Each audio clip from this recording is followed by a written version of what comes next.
Hi everyone, this is Jitendra Atri. आज हम बात कर रहे हैं कि अगर आपका रियल एस्टेट प्रोजेक्ट जिसमें आपने कोई प्रॉपर्टी खरीदी है वह अगर एनसीएलटी में चला जाए तो आप क्या करें। आइए जानते हैं स्टेप बाय स्टेप। सबसे पहले हम जानते हैं कि एनसीएलटी होती क्या है। एनसीएलटी होती है नेशनल कंपनी लॉ ट्रिब्यूनल। इसका मतलब यह वह एक ट्रिब्यूनल है, वह एक संस्था है गवर्नमेंट की जिसके माध्यम से कंपनी से जुड़ी हुई कोई भी ऐसे मुकदमे हैं तो वह इस ट्रिब्यूनल के माध्यम से सुने जाते हैं।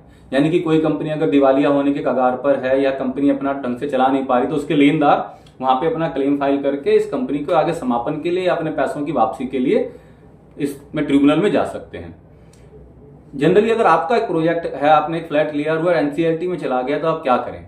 सबसे पहले तो आप उससे जुड़ी हुई सारी ही जानकारी जुटाएं, जैसे क्या केस नंबर है, कौन सी तारीख को किया गया है, कौन सी याचिका इस कंपनी के खिलाफ दायर की गई है, जो भी आप जुटा सकते हैं।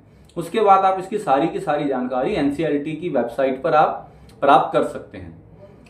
उसके बाद जब ये प्रक्रिया आगे बढ़ती है तो एनसीएलटी की तरफ से इसके अंदर एक आईआरपी अपॉइंट हो जाता है जिसको हम बोलते हैं इंटरिम रिजोल्यूशन प्रोफेशनल, जिसका कार्य यह होता है कि कंपनी के सारे कार्यभार को अपने अंडर में ले ले, प्रबंधन उसका संभाले, मैनेजमेंट सारा का सारा।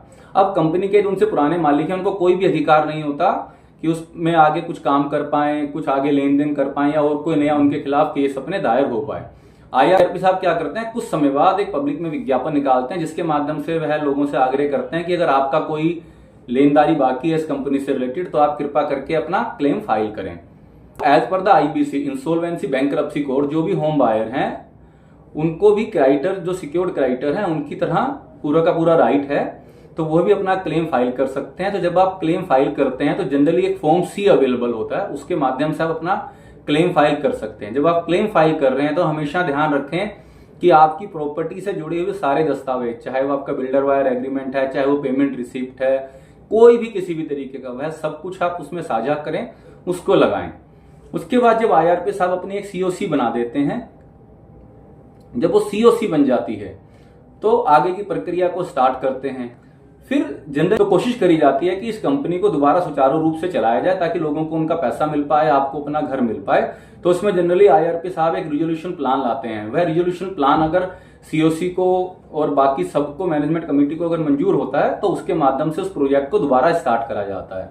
तो यह प्रक्रिया बड़ी जटिल होती है। तो ऐसे ही अगर समस्या से आप भी जूझ रहे हैं तो इसमें एक प्रोफेशनल की हेल्प लें, और अगर आपका भी प्रोजेक्ट उसमें फंसा हुआ है तो आप हमें संपर्क कर सकते हैं।